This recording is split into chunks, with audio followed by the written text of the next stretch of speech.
Welcome to Nurse Burnout Solutions, the show that empowers you to beat stress, reclaim your energy, and discover lasting fulfillment in your nursing career.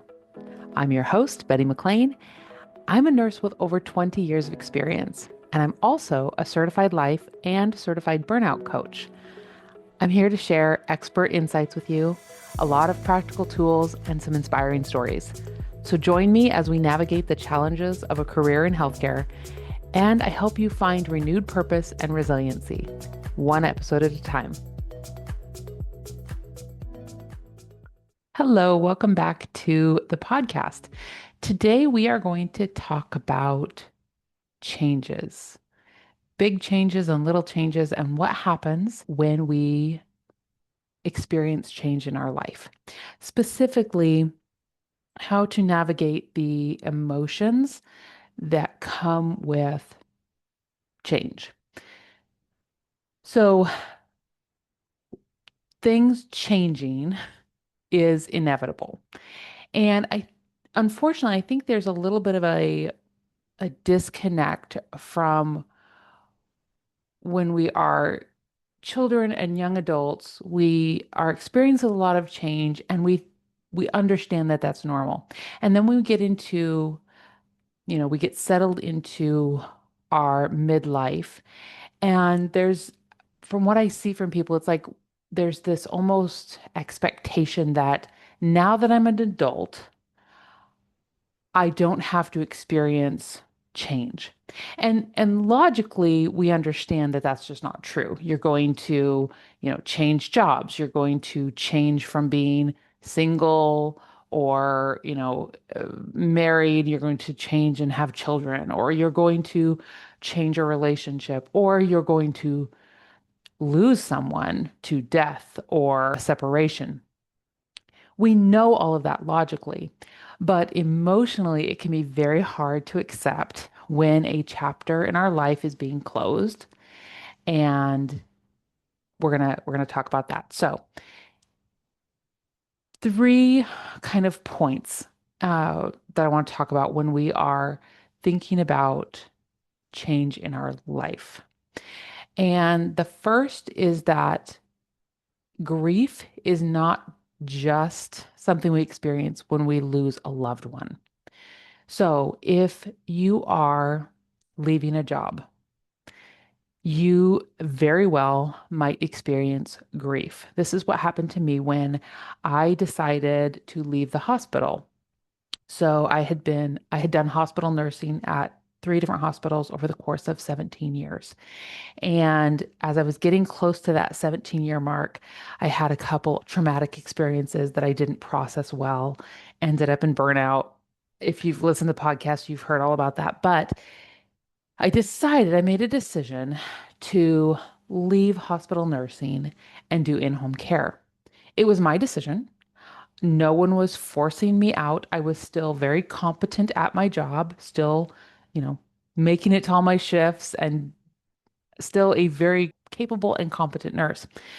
But I decided I wanted to leave.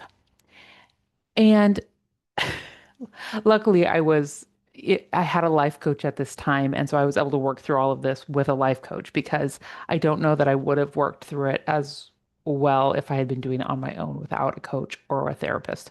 But I realized that even though it was my choice, I was grieving the loss of that identity, the identity of myself as a hospital nurse. I still have the identity of being a nurse. That will always be a part of me. But during the course of leaving the hospital, I couldn't understand why I felt so bad about making that decision. I knew it was the right decision for me, and I loved my new job. I love it. I love being an in-home care nurse, but I still had this like ache and this sadness when I thought about the fact that I left.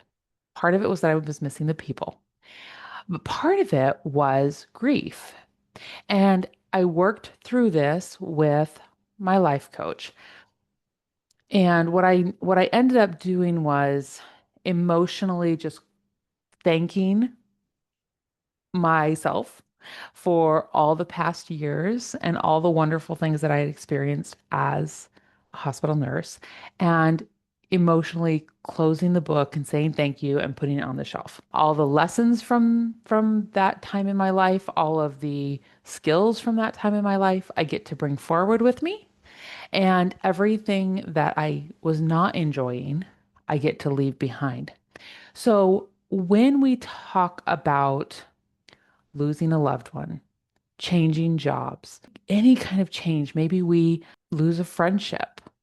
We decide to step out of a marriage. Whatever changes, we lose a beloved pet.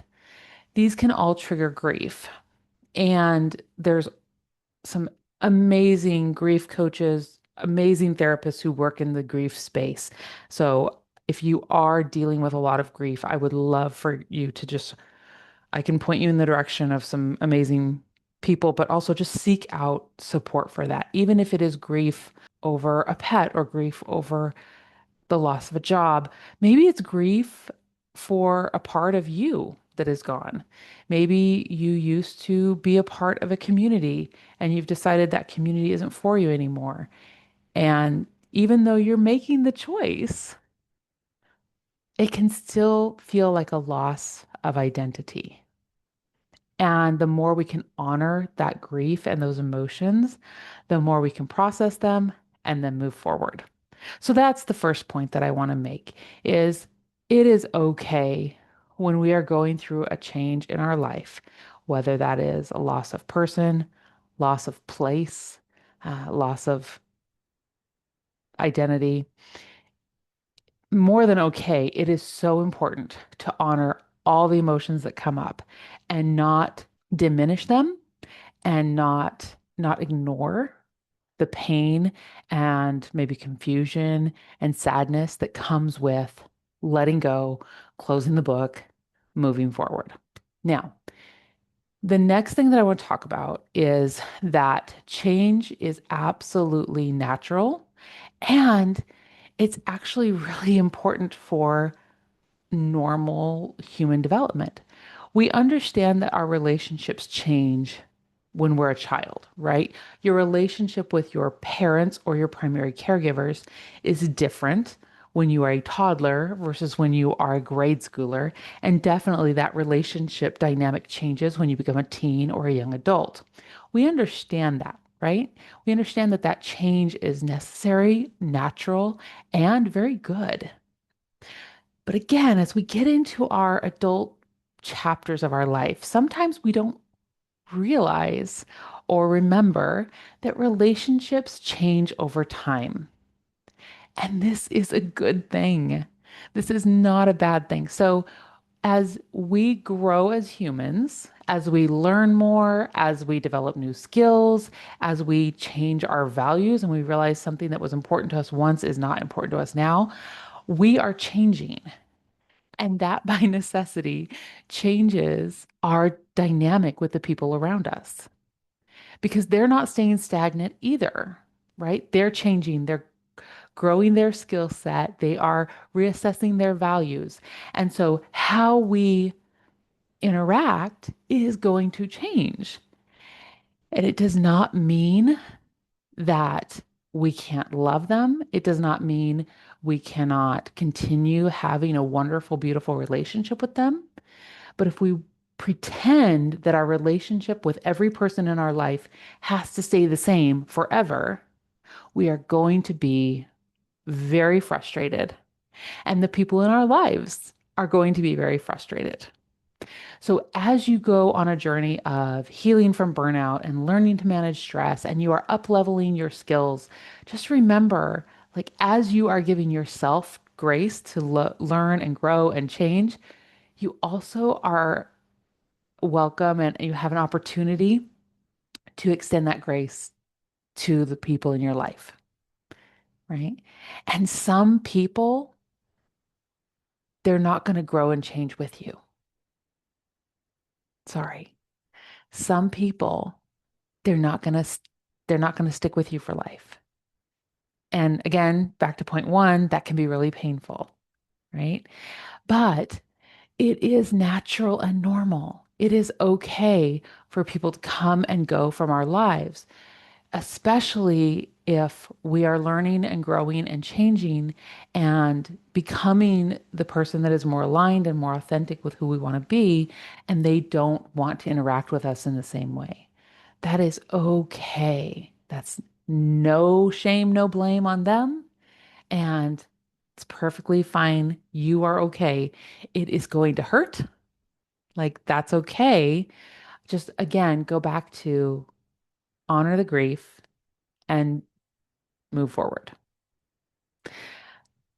The last thing I want to say is when you are learning and growing and changing, it is very normal. I feel like I'm just going to say normal like 70 times in the next couple of sentences here. It is very normal for your values, your internal values as a person to change over time. That is normal. Again, we would not expect the values of a toddler to stick with them. In fact, we teach them that they are not the center of the world, right? So their values change as they become a grade schooler. Their values change as they become a teenager and a young adult. Why would we think that the values that we had when we were a young adult would be the same values we would have when we are in our midlife? Our world has changed. Our internal world, our external world has changed too. But we don't have any control over that. What we have control over is our inner world, right? So it is very normal for your priorities and your values to shift. The key here is to be really, really self-aware and not in a way that's like, I ignore everything around me and I spend hours in meditation and I have to just become self-aware. Instead, in a really practical way, asking yourself cognitively, these are the actions that I took this week. What does that reflect about what I am prioritizing? And what I am prioritizing, hint, hint, is based on my internal values. So this is something that I encourage my clients to do. I do it. And I would really love for you to do this at least once a year. You can use your birthday. That's a really great time. Think back, sit down with a pen and paper. And this can be a 5-minute exercise, it can be a 30-minute exercise, whatever feels right to you. Sit down with a piece of paper, and I like to use my calendar. So I'll look back on my calendar and I'll look at how was I spending my time?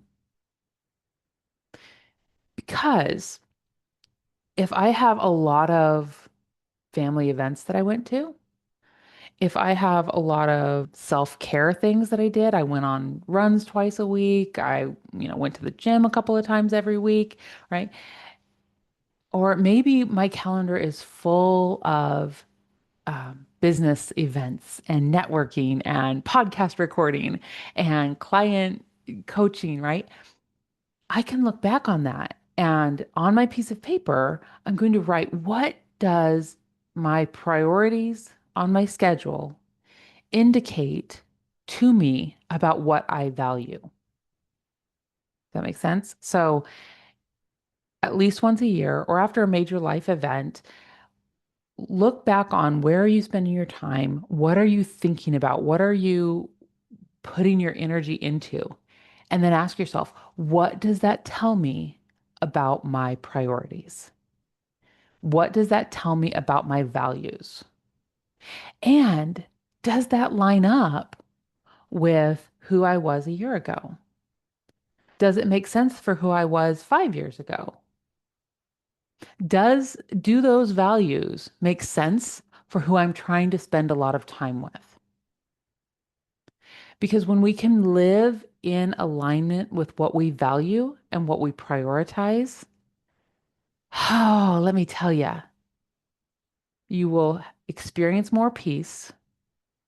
You will experience more rest and more just calmness when you are making decisions from a conscious place of value. So If you know your values, you can live more authentically. You don't have to be invited to an event and think, oh gosh, I don't know if I should go. I guess I could. I mean, they kind of expect it of me and do this back and forth. You can say, does that line up with what I want for the next 6 months? Does that line up with who I'm trying to be authentically? And if it does, then you are a enthusiastic yes, right? And if it doesn't make sense with who you are, what you're trying to achieve, the values that you are prioritizing right now, then you can say no in a really loving, kind way, right? So when it comes to changes in our life, honoring the grief, honoring the emotions as we close the chapter, normalizing the fact that the relationships in our lives are going to change over time, and really identifying that your inner values are likely to shift and learn to be okay with that. Learn to expect it. Learn to embrace it. That is my hope for you as we are halfway through 2025, that you would start to look at your life and understand where changes have happened in your past and be really, really okay with the changes that are going to come in your future, and that you're ready for it because you trust yourself to keep yourself safe. And by that, I just mean when things change, you're going to take care of yourself. You're going to not beat yourself up about being upset. You're going to honor your emotions. You're going to accept that relationships change. And yes, it's painful, but it's very natural. And you're going to pay attention to your inner world and your inner values. And you're going to the best of your ability, live authentically. That is where a lot of peace and a lot of joy is, when you can accept change in a way that is just calm and natural. You don't have to be afraid of change. Pat yourself on the back, be like, I am going to embrace this. I'm going to take care of myself emotionally, right? That's keeping yourself safe. And I'm going to let relationships develop where they're going to develop and fade away if they need to, right? I hope that this was helpful for you. If I did not make sense to you, if this was felt overwhelming, shoot me an email or message me on social media, and let's talk about why change might be difficult for you. I would love to help kind of guide you through the thought process of how to make change and seasons of our life and closing chapters and opening chapters. I would love to guide you through how to make that more effective and more peaceful. And as always, if you are interested in potentially working with me as a life coach, just email me, Betty@aimforgreatnesscoaching.com. Let me know you're interested in a consult, and we'll figure out a time when that can happen. I hope you are having a beautiful day, and I will talk to you next time. Thanks for listening today to Nurse Burnout Solutions. Remember, I really believe that all stress is manageable and burnout is not inevitable. If you are struggling with stress or in burnout, I can help. Check out the show notes for ways that we can connect and get you the support that you deserve.